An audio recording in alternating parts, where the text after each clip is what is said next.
This was my voice. My real voice. They ended up giving us the old stuttery voice boxes because, you know, a lot of the employees got their vocal cords shredded up in spring lock failures.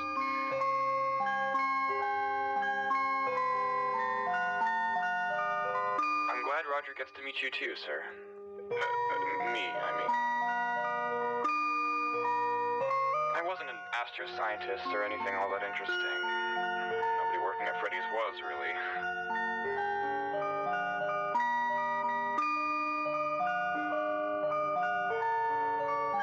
Maybe it'll be easier to understand if I give you a little history lesson. First phone guy produced was a guy named Scott Coffin.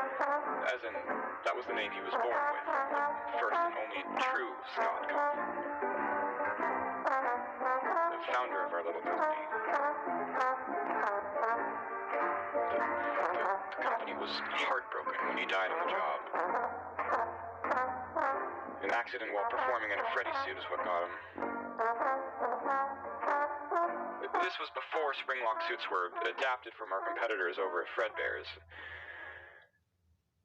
He hit his head on a table and bled out.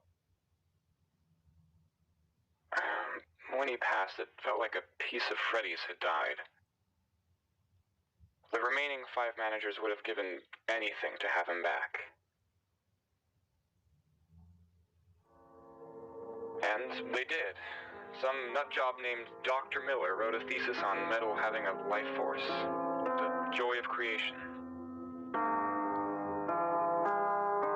That same guy also patented the spring lock, interestingly enough. Anyway, at that point, the company had just bought an old workshop by the name of Afton Robotics, and, well, you know.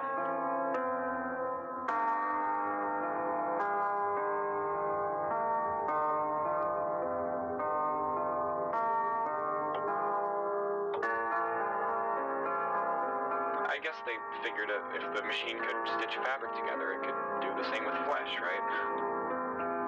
They got the remaining 5 Freddy's managers in to discuss and thus design the perfect manager. Strict but friendly, able to make and take calls from his own head. Endearing and just the right amount of lovable. The company wanted to create staff that were just as recognizable as the characters. Come down to any Freddy's location and meet Scott. He runs the place. They eventually finished the Scott Memorial Machine, which turned employees into living phone people. Here's a picture of Scott. Model 0101.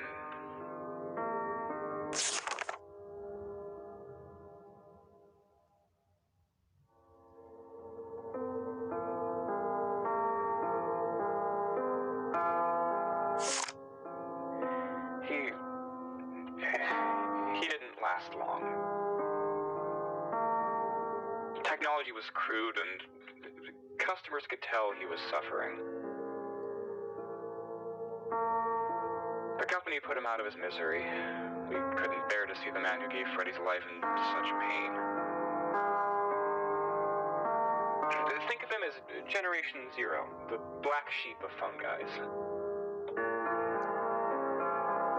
They tried to reprogram the robotic AI of the first generation to be more like him. The dedicated employee he was when he was still alive. But, of course, that came with a million unforeseeable kinks. And no, I'm not talking about Fox kinks. Souls and memory can be tricky stuff. Overriding one mind with another, it's not pretty. Their image of the kind of person Scott Coffin wasn't really a fleshed out person. It wasn't natural. Only the most dedicated phones survived this process and became functioning phone guys. I think the company got sick of the headaches that the Generation 1 phones gave us and decided to dull the AI next generation. Let the old brain work in tandem, you know?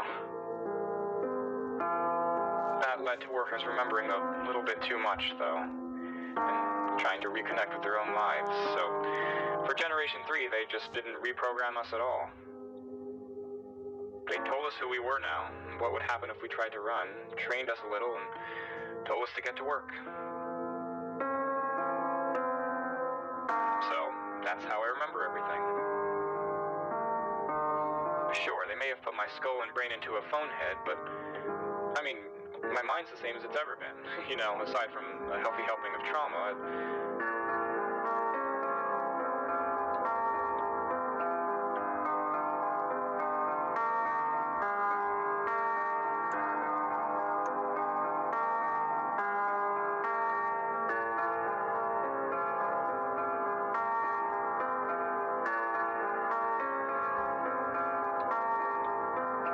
With all due respect, I worked at Freddy's, sir. I was 34. I was divorced, dropped out of college, lost my apartment, and my dog must be dead at this point. There isn't anything for me to go back to. I don't want to be Roger anymore. Roger's a drunken lout whose wife left him and couldn't finish med school. Scott Coffin is a manager at the last remaining Freddy's location.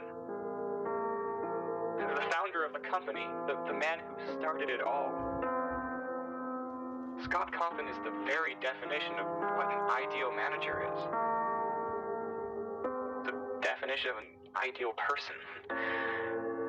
Scott Coffin was a man who the company loved so much, they literally did the impossible to bring him back. Nobody ever loved Roger that much. Nobody even noticed when Roger went. The company loved Scott so much that they spent 20 years straight trying to bring him back. I'd much rather be Scott Coffin than Roger, sir.